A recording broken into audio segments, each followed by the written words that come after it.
Hello, my dear students. Welcome all of you. Welcome to my YouTube platform, Rohit's Analysis. Guys, నిన్ననే Andhra Pradesh public service commission group 2 సిలబస్కి సంబంధించి ఒక complete స్పష్టతను అనేది ఇచ్చింది. ఈ స్పష్టత కోసం కొన్ని నెలలుగా కొన్ని లక్షలాది మంది విద్యార్థులు వెయిట్ చేస్తున్నారు. సో ఈ స్పష్టతలో భాగంగా ప్రిపరేషన్ కూడా చాలా వెనుకబడింది. అసలు చదవాలా చదవకూడదా ఇలాంటి ఎన్నో కన్ఫ్యూజన్స్ మధ్యలో ఆస్పిరెంట్స్ అందరూ సఫర్ అయ్యారు. బట్ ఇప్పుడు ఒక ఎండ్ కార్డ్, ఒక కంక్లూజన్ అనేది వచ్చింది. ఇప్పుడు సిలబస్ని ప్రకటించిన తర్వాత స్టూడెంట్స్లో లాట్ ఆఫ్ కన్ఫ్యూజన్స్, అంటే ఈ కన్ఫ్యూజన్స్ ఏంటంటే మీలో మీరు ఏర్పరచుకున్న అపోహలను కూడా చెప్పుకోవచ్చు. అసలు ఏంటి ఈ అపోహలు అంటే, సిలబస్లో జరిగిన మార్పుల్లో జరిగింది కొంచెం స్వల్పమైన మార్పులు మాత్రమే, కానీ చాలా మార్పుల్లాగా ఫీల్ అవుతూ మీకు మీరు వరి అవుతూ ఉంటారు. వరి అవుతామంటే మీకు మీరు ప్రిపరేషన్లో ఇంకా వెనుకబడిపోతూ ఉంటారు. సో బేసికల్గా ఈ వీడియోలో సిలబస్లో వాస్తవానికి జరిగిన మార్పులు ఏంటి, సో ఇప్పుడు సిలబస్లో చేంజ్ చేసిన ప్రకారం ఎలా ప్రిపేర్ అవుతే బాగుంటుంది, ఏ సబ్జెక్ట్కి ఏ బుక్స్ చదవాలి, వెల్ స్టాండర్డ్ బుక్స్ తెలుగు మీడియంకి ఇంగ్లీష్ మీడియంకి ఎంత టైంలో మీరు ప్రిపరేషన్ని కంప్లీట్ చేసుకోవచ్చు, సో కరెంట్ అఫైర్స్ ఎలా, ఎందుకంటే పర్టికులర్గా 30 మార్క్స్ ఇచ్చారు, మరి పాలిటీ చదవాలా, ఎకానమీ చదవాలా, సైన్స్ అండ్ టెక్నాలజీ చదవాలా, సో వీటి గురించి మెన్షన్ చేసి లేదు, సో ఏ టాపిక్లోంచి ఎన్ని మార్క్స్ వస్తాయి, ఇలాంటివి ఎన్నో కన్ఫ్యూజన్స్ స్టూడెంట్స్కి ఉంటుంది. సో వీటన్నిటికీ ఈ వీడియో ద్వారా నేను మీకు ఆన్సర్ చేద్దాం అనుకుంటున్నాను.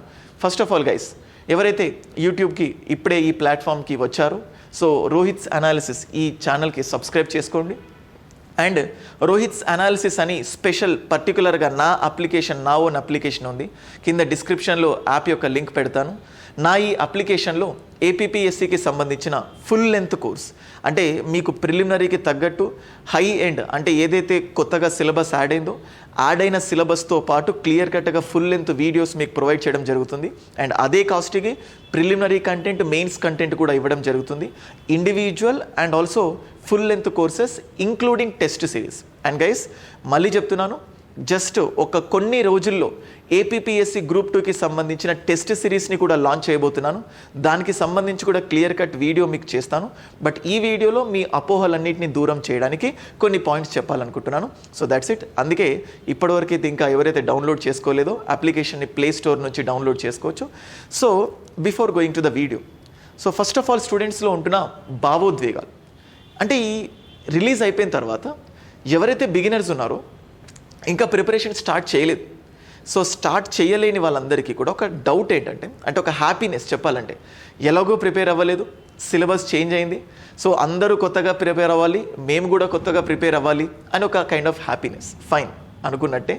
కానీ ఎవరైతే ఆల్రెడీ ప్రిపేర్ అయి ఉన్నారో, సో స్టూడెంట్స్ మైండ్ సెట్ ఎలా ఉందంటే, కొన్ని నెలల క్రితం, కొన్ని సంవత్సరాల నుంచి కూడా వచ్చి హైదరాబాద్ కానీ మీ యొక్క రిలేటెడ్ ఏరియాస్లో కోచింగ్ తీసుకొని ఇంటికి వెళ్ళి కూర్చొని, అంటే సిలబస్ అయిపోయింది కాబట్టి ఎప్పుడైతే గవర్నమెంట్ మళ్ళీ నోటిఫికేషన్ ఇస్తుందో మళ్ళీ వెంటనే మొత్తం చదవాలి అని అనుకుంటారు.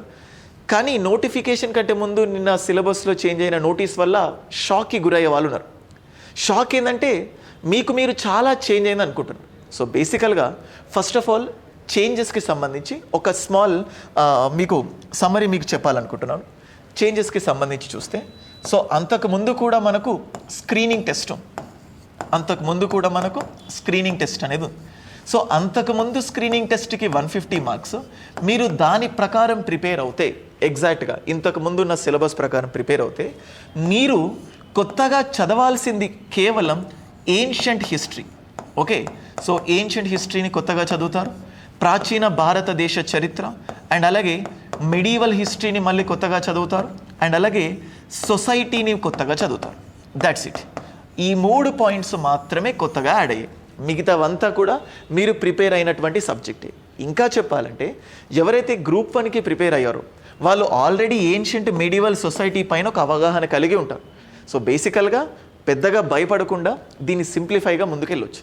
ఇంకా అసలు ఈ టాపిక్స్ని టచ్ చేయని వాళ్ళు కూడా జస్ట్ ఒక 1 or 1.5 మంత్లో ఫుల్ ఫ్లెడ్జ్డ్గా వీటిని మీరు కంప్లీట్ చేసుకోవచ్చు. ఓకే, ఏన్షియంట్ మెడీవల్ సొసైటీ మీకు యాడ్ చేసిన సిలబస్లో కూడా జస్ట్ బేసిక్ సొసైటీ ఎలిమెంట్స్ మాత్రమే యాడ్ చేశారు. ఫుల్ ఫ్లెడ్జ్డ్గా డీటెయిల్డ్ సొసైటీ ఆస్పెక్ట్స్ అనేటివి యాడ్ చేయలేదు. ఇన్ కేస్ ఫుల్ ఫ్లెడ్జ్డ్గా అయినా కానీ ఒక్క 1.5 మంత్లో ఈ 3 సబ్జెక్ట్స్ని మనం క్లియర్గా కంప్లీట్ చేసుకోవచ్చు. ఓకే, సో ఇది అందుకోసం ఎటువంటి భావోద్వేగాలకు లోనవ్వకుండా సో జస్ట్ నార్మలైజ్. ఎందుకంటే కొన్ని ఎప్పుడు విననివి వింటే మనం ఒక రకంగా షాక్ అవుతుంటాం.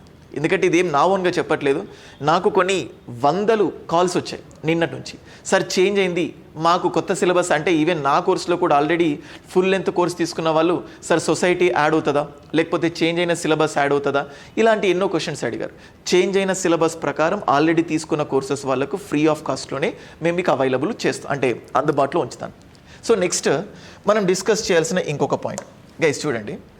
ఇంతకుముందు దానికి మనం డిస్కస్ చేసినట్లయితే ఫస్ట్ ఆఫ్ ఆల్ సెక్షన్ ఏ అనేది ఉంది. ఇంతకుముందు సెక్షన్ ఏ, ఈ సెక్షన్ ఏలో దాదాపుగా 12 సబ్జెక్ట్స్ ఉండేవి సెక్షన్ ఏలో. సో అలాగే అంటే మొత్తం ప్రిలిమినరీలో 150 మార్క్స్లో సెక్షన్ ఏ నుంచి 50 మార్క్స్ ఉండేది. ఇందులోనే disaster management, sustainable development, environment, history, geography, economy, polity, mental ability, current affairs ఇవన్నీ కలిపేది ఉండేది. సో నెక్స్ట్ సెక్షన్ బి, ఇందులో AP history plus Indian polity, ఈ రెండు కలిపి 50 మార్క్స్ ఉండేది. అండ్ అలాగే సెక్షన్ సి, ఇందులోనేమో ఎకానమీ, దీంట్లో నుంచి ఒక 50 మార్క్స్ ఉండేది. అంటే ప్రీవియస్ ప్యాటర్న్ చూస్తే సెక్షన్ ఏ అనేది ఒక సముద్రం లాంటిది. అంటే ఇన్ని టాపిక్స్ ఉన్నాయి, ఏ టాపిక్లో నుంచి క్లియర్గా ఎన్ని మార్క్స్ వస్తాయి అని చెప్పడం చాలా చాలా కష్టంగా ఉండేది. కానీ ఇప్పుడు మనకు చేంజ్ అయిన సిలబస్ ప్రకారం చూసినట్లయితే ఫస్ట్ ఆఫ్ ఆల్ జస్ట్ మనం ఇప్పుడు నేను జస్ట్ మీకు ఇక్కడ డిస్ప్లే చేస్తాను చూడండి. మీకు ఇక్కడ డిస్కస్ చేసినట్లయితే ఇండియన్ హిస్టరీ ఫిక్స్డ్గా, అంటే ఇండియన్ హిస్టరీ నుంచి ఎన్ని మార్కులు వస్తాయి, మోడర్న్ హిస్టరీ నుంచి ఎన్ని మార్కులు వస్తాయి అన్నట్టు ఫిక్స్డ్గా అంతకుముందు ఉండేది కాదు. కానీ ఇప్పుడు క్లియర్గా సో ఇండియన్ హిస్టరీ అని చెప్పి యాడ్ అవ్వడం జరిగింది. దాంట్లో ఏన్షియంట్ హిస్టరీ, మెడివల్ హిస్టరీ, మీకు ఈ సిలబస్ యొక్క పీడిఎఫ్ని నేను టెలిగ్రామ్ ఛానల్లో పోస్ట్ చేస్తాను, మీరు దాన్ని చూడొచ్చు. So ancient, medieval history and next చూసినట్లయితే మోడర్న్ హిస్టరీ. సో మళ్ళీ ఇక్కడ ఏన్షియంట్కి 10 మార్క్స్, మెడివల్కి 10 మార్క్స్, మోడర్న్కి 10 మార్క్స్ అని పెట్టుకోవడానికి వీలు లేదు. అంటే ఎందుకంటే కొంచెం అటు ఇటుగా కూడా ఉంటుంది. కానీ మొత్తానికి మొత్తం హిస్టరీ నుంచి 30 మార్క్స్ వస్తాయి. సో మీరు ఇంతకుముందు మోడర్న్ హిస్టరీ పర్ఫెక్ట్గా ప్రిపేర్ అయి ఉన్నారు కాబట్టి మీరు కొత్తగా ఈ ఏన్షియంట్ మెడివల్ చదివితే సరిపోతుంది. అయితే ఈ ఏన్షియంట్ మెడివల్కి సంబంధించి ఏ బుక్స్ చదివితే బాగుంటుంది? మనం ఇక్కడ చూస్తే తెలుగు మీడియం వాళ్ళకు భారతదేశ చరిత్ర, తెలుగు మీడియం వాళ్ళకు భారతదేశ చరిత్ర. సో ఇందులో క్లియర్గా ఏన్షియంట్, మెడివల్, మోడర్న్ 3 ఉంటాయి. సో ఇది విన్నర్స్ పబ్లికేషన్కి సంబంధించి సీనయ్య సార్ రాసిన బుక్. అండ్ అలాగే ఇంగ్లీష్ మీడియం వాళ్ళకు అంతా కలిపి ఒకే బుక్లో ఉండాలి అనుకుంటే ఇండియన్ హిస్టరీ. సో ఇది మీకు చూస్తే మ్యాక్ పబ్లికేషన్స్ కరీం సార్ రాసిన బుక్. ఈ 2 బుక్స్ చాలా అథెంటికేటెడ్గా మీరు కంపల్సరీగా అంటే నమ్మకంతో చదవచ్చు దీనికి సంబంధించి. సో ఇలాగా హిస్టరీ 30 మార్క్స్ ఈ 2 బుక్స్ చదివితే సరిపోతుంది. నెక్స్ట్ గైస్ ఇప్పుడు చూస్తే ఇంగ్లీష్ మీడియం వాళ్ళకి ఇంకొక ఆల్టర్నేటివ్ కూడా నేను ఇవ్వాలనుకుంటున్నాను. ఇక్కడ మీరు చూస్తే ancient and medieval history Poonam Dalal Dahiya, one of the finest book. అంటే మీకు టైం ఉంది, నిజంగానే హిస్టరీ పైన డెఫినెట్గా మంచి మార్కులు తెచ్చుకోవాలి, అసలు బిట్స్ కూడా పోకుండా ఉండడానికంటే డెప్త్గా, డీటెయిల్డ్గా only ancient and medieval Indian history ఉంటుంది. సో ఇదేంటి పూనం దలాల్ దాహియా. అండ్ ఇది spectrum, only modern history. Time ఉంటే మీరు దీనైనా చూస్ చేసుకోవచ్చు, లేదా ఇంతకుముందు చెప్పిన సింగిల్ బుక్ అయినా కూడా చదవచ్చు. సో ఇది హిస్టరీకి సంబంధించిన 30 మార్క్స్. నెక్స్ట్ సో చూడండి గైస్, నేను ఈ లింక్ మీకు పంపిస్తాను. ఇన్ కేస్ ఎవరికైతే లింక్ దొరకలేదో మీరు పర్సనల్గా అయినా కూడా నాకు మెసేజ్ పెట్టొచ్చు. నా పర్సనల్ వాట్సాప్ నెంబర్ మీకు పంపించాను. ప్రిపరేషన్లో మీకు ఇంకా ఏం డౌట్స్ ఉన్నా కూడా మీరు డైరెక్ట్గా నాకు మెసేజ్ పెట్టండి, నేనే మీకు రెస్పాండ్ అవుతాను. ఓకేనా? నెక్స్ట్ ఇప్పుడు మనం చూస్తే జాగ్రఫీ. సో జాగ్రఫీకి సంబంధించి చూస్తే general and physical geography, general and physical geography. So general and physical geography, economic geography of India, human geography of India and AP. So ఇక్కడ economic geography of India and AP, human geography of India and AP. So జాగ్రఫీని ఇంకా డిఫైన్డ్గా 30 మార్క్స్కి వీళ్ళు ఇవ్వడం జరిగింది. So మరి ఏం చదివితే బాగుంటుంది దీనికి సంబంధించి అంటే మీకు క్లియర్గా Telugu medium and English medium. Telugu medium వాళ్ళకు రమణరాజు సార్ రాసిన జాగ్రఫీ, ప్రపంచం, భారతదేశం మరియు ఆంధ్రప్రదేశ్, భారతదేశం మరియు ఆంధ్రప్రదేశ్కి సంబంధించిన జాగ్రఫీ. సో తెలుగు మీడియం వాళ్ళు ఫుల్ ఫ్లెడ్జ్డ్గా దీనికి ఫాలో అయిపోవచ్చు. మనకి ఇచ్చిన సిలబస్ మొత్తం కూడా దాదాపుగా ఇందులో కవర్ అవుతుంది. అండ్ నెక్స్ట్ ఇంగ్లీష్ మీడియం వాళ్ళు ఇండియన్ జాగ్రఫీకి పెరియార్కి సంబంధించిన పెరియార్ జాగ్రఫీ ఆఫ్ ఇండియా, దీన్ని రాసింది అరవింద్ కుమార్. సో ఈ పీడిఎఫ్ మొత్తం కూడా మీకు షేర్ చేస్తాను, ఈ బుక్ పర్చేస్ చేసుకోవచ్చు. కానీ 11th and 12th class NCERTs అడిషనల్గా కూడా చదవాలి. ఈ 11th అండ్ 12th క్లాస్ ఎన్సీఆర్టీలో 11thలోనేమో ఫిజికల్ జాగ్రఫీ, ఇండియన్ జాగ్రఫీ ఈ రెండు కూడా కవర్ అయిపోయి ఉంది. మనకు సిలబస్లో ఇచ్చిన ఫస్ట్ పార్ట్ ఏదైతే ఉంటుందో ఈ ఫస్ట్ పార్ట్ 11th క్లాస్ జాగ్రఫీలో కవర్ అయిపోతుంది. ఒకవేళ ఇన్ కేస్ ఆ బుక్ వద్దు అనుకుంటే 11th క్లాస్లో 2 ఎన్సీఆర్టీస్ ఉంటాయి. So physical geography and Indian geography, so అది చదివేసుకోవచ్చు. అండ్ ఈ ఎకనామిక్ జాగ్రఫీ అండ్ హ్యూమన్ జాగ్రఫీకి సంబంధించి 2 ఎన్సీఆర్టీస్ ఉంటాయి. మీకు ఇక్కడ డిస్ప్లే చేయడం జరిగింది, మీరు చూడొచ్చు. India people and economy and human geography. So దీన్ని ఎకనామిక్ జాగ్రఫీ లాగా ట్రీట్ చేయొచ్చు, దీన్ని హ్యూమన్ జాగ్రఫీ లాగా ట్రీట్ చేయొచ్చు. సో ఇప్పుడు ఈ టోటల్గా 4 ఎన్సీఆర్టీస్, 11th క్లాస్లో 2 ఎన్సీఆర్టీస్, 12th క్లాస్లో 2 ఎన్సీఆర్టీస్. మీకు ఇక్కడ కనిపిస్తుంది 12th క్లాస్ అని, ఇది కూడా 12th క్లాస్. ఈ రెండు చదివిన జాగ్రఫీ 30 మార్క్స్ కవర్ అయిపోతుంది. ఈ 4 బుక్స్ అంటే 11th క్లాస్ 12th క్లాస్కి సంబంధించిన 4 ఎన్సీఆర్టీస్, వీటితో పాటు ఇంకా అదనంగా చదవాలనుకుంటే మాత్రం మీరు ఈ బుక్ కూడా చదవచ్చు. సో టోటల్గా ఈ 5 బుక్స్ చదివితే సింప్లిఫై అయిపోతుంది. సార్ 5 కనిపిస్తుంది కదంటే ఆ ఎన్సీఆర్టీ బుక్స్ చాలా సింపుల్గానే ఉంటుంది. లేదనుకుంటే మీకు ఆల్రెడీ ఏదైనా క్లాస్ నోట్స్ ఉంటే ఆ క్లాస్ నోట్స్ మీరు ఫాలో అవ్వచ్చు. సో ఇది జాగ్రఫీకి సంబంధించిన ఇంపార్టెంట్ థింగ్స్. సో నెక్స్ట్ చూడండి, ఇక్కడ ఏపీ జాగ్రఫీకి సంబంధించి కూడా ఆంధ్రప్రదేశ్ రిలేటెడ్ పాయింట్స్కి. సో తెలుగు మీడియం వాళ్ళకు Andhra Pradesh geography same Ramana Raju sir రాసిన బుక్. అండ్ అలాగే ఆంధ్రప్రదేశ్ వాళ్ళకి ఇంగ్లీష్లోనే రమణరాజు సార్ రాసిన జాగ్రఫీ బుక్ ఉంది. దీనికి అప్డేటెడ్ వర్షన్ ఉంటే మీరు దాన్ని ఫాలో అవ్వచ్చు గైస్. సో నెక్స్ట్ మనం చూసినట్లయితే సొసైటీకి సంబంధించి, సో ఇండియన్ సొసైటీ, ఇంతకుముందు నేను చెప్పాను స్ట్రక్చర్ ఆఫ్ ఇండియన్ సొసైటీ అంటే ఈ 3 ఎలిమెంట్స్ ఇచ్చారు, social issues and welfare mechanism. బేసికల్గా చెప్పాలంటే ఈ వెల్ఫేర్ మెకానిజం ఇది మొత్తం కరెంట్ అఫైర్స్, పాలిటీలోంచి కనెక్ట్ అయ్యి కూడా పెట్టుకోవచ్చు. సో ఇప్పుడు మీకు ఇచ్చిన సిలబస్లో యాడ్ అయిన ఈ టాపిక్స్ ఏవైతే ఉన్నాయో ఇవి చాలా నార్మల్ పాయింట్సే. సో వీటిలో నుంచి మీరు చాలా కష్టాన్ని మాత్రం ఎక్స్పెక్ట్ చేయకండి, చాలా టఫ్నెస్ని ఎక్స్పెక్ట్ చేయకండి. సో మీరు ఒక 15-20 డేస్ కేటాయిస్తే you can easily do success, you can easily get success in this book. Okay, Indian society. So తెలుగుకు సంబంధించి Indian society Telugu academy publications ఉన్నాయి. So Telugu academy for competitive exams అని చెప్పి social structure, issues and policies, ఇది English medium వాళ్ళకు, Telugu medium వాళ్ళకు సామాజిక నిర్మితి, వివాదాలు, విధానాలు. సో ఈ 2 బుక్స్, తెలుగు మీడియం వాళ్ళకు ఒక బుక్, ఇంగ్లీష్ మీడియం వాళ్ళకు ఒక బుక్ సొసైటీ, దీనికి సంబంధించి కూడా మీకు క్లియర్గా డిస్ప్లే చేసేసాను. And next current affairs. So major current affairs pertaining to international relations.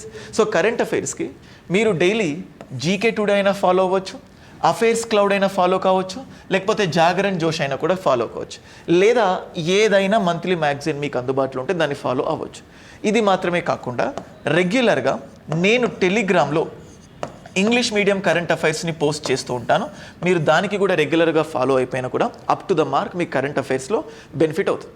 అయితే చూడండి గైస్, మనం నిన్న చూసినట్టు పాలిటీ కానీ సైన్స్ అండ్ టెక్నాలజీ కానీ సో ఈ సబ్జెక్ట్స్ యాడ్ అవ్వలేదు ప్రిలిమ్స్లో. కానీ పాలిటీకి సంబంధించి, సైన్స్ అండ్ టెక్నాలజీకి సంబంధించి, ఎన్వైరన్మెంట్కి సంబంధించి కరెంట్ అఫైర్స్ రిలేటెడ్ క్వశ్చన్స్ అడగటానికి ఛాన్సెస్ ఉన్నాయి. సో కరెంట్ అఫైర్స్ ఆల్రౌండ్గా మీరు కవర్ చేసుకోండి. అండ్ ఎగ్జామినేషన్ కంటే ముందు 6 మంత్స్ కరెంట్ అఫైర్స్ చదివితే సరిపోతుంది. 6 మంత్స్ కరెంట్ అఫైర్స్ చదివితే సరిపోతుంది. Next mental ability.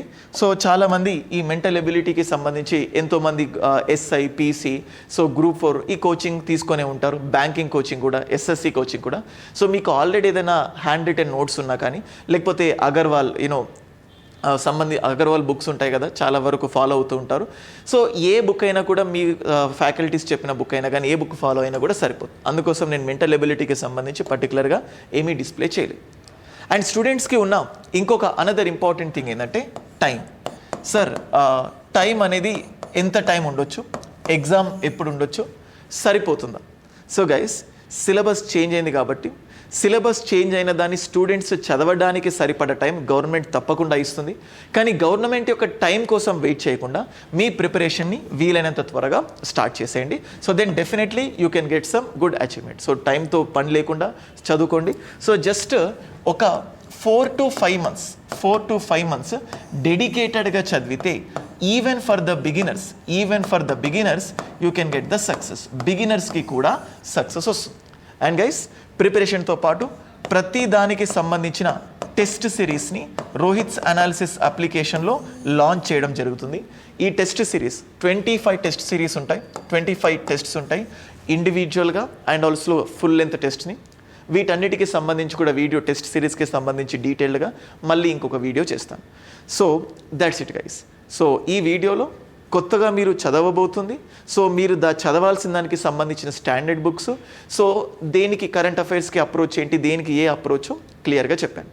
So that's all for this video guys. And ఇంకేదైనా డౌట్స్ ఉంటే కింద కమెంట్ సెక్షన్లో తెలియజేయండి. సో దానికి సంబంధించిన అన్ని థింగ్స్ కూడా మీకు చెప్తాను. సో అదే చెప్తున్నాను, మళ్ళీ ఇంకొకసారి రిపీట్ చేస్తున్నాను, సిలబస్లో మార్పు కొంచెమే జరిగింది, చాలా పెద్ద మార్పులు ఏం జరగలేదు. అండ్ అలాగే మెయిన్స్కి సంబంధించి ఇంకొక కామన్ క్వశ్చన్ ఏంటంటే, ప్రిలిమ్స్ అండ్ మెయిన్స్ రెండు కలిపి ప్రిపేర్ అవ్వాలా? So guys, first of all give priority to prelims. So first of all prelims complete చేసుకోవడానికి ప్రయారిటీ ఇవ్వండి. సో ప్రిలిమ్స్ అయిపోయిన తర్వాత when you have the enough amount of time then go for the mains. కానీ మళ్ళీ చెప్తున్నాను, మెయిన్స్ని కంప్లీట్గా neglect చేసిన ఆ ప్రభావం ప్రిలిమ్స్ పైన పడుతుంది. ఇంతకుముందు సిలబస్ ఎక్కువ ఉంది, డిఫైన్డ్గా లేదు, అంటే ఒక సిస్టమాటిక్గా లేదు. ఇప్పుడు 5 సబ్జెక్ట్స్, ఈచ్ సబ్జెక్ట్కి 30 మార్క్స్, టోటల్గా 150 మార్క్స్. సో మీరు చదవాల్సింది కూడా ఇండైరెక్ట్గా జస్ట్ ఒక 5 సబ్జెక్ట్సే. మహా అయితే కరెంట్ అఫైర్స్లో భాగంగా పాలిటీని, సైన్స్ అండ్ టెక్నాలజీని, ఎన్వైర్న్మెంట్ని యాడ్ చేస్తే సరిపోతుంది. సో అది మీకు సిలబస్ చేంజ్ అవ్వడం అనేది మీకు ఒక వరమనే చెప్పుకోవచ్చు. కానీ ఇది మిమ్మల్ని ఎక్కడ కూడా వెనక్కి నెట్టేయకూడదు అని నా యొక్క చిన్న ఒపీనియన్. ఇంకా ఏం డౌట్స్ ఉన్నా కానీ ఏమైనా కానీ కింద కమెంట్ సెక్షన్లో తెలియజేయండి. I will definitely respond it for that. Thank you guys.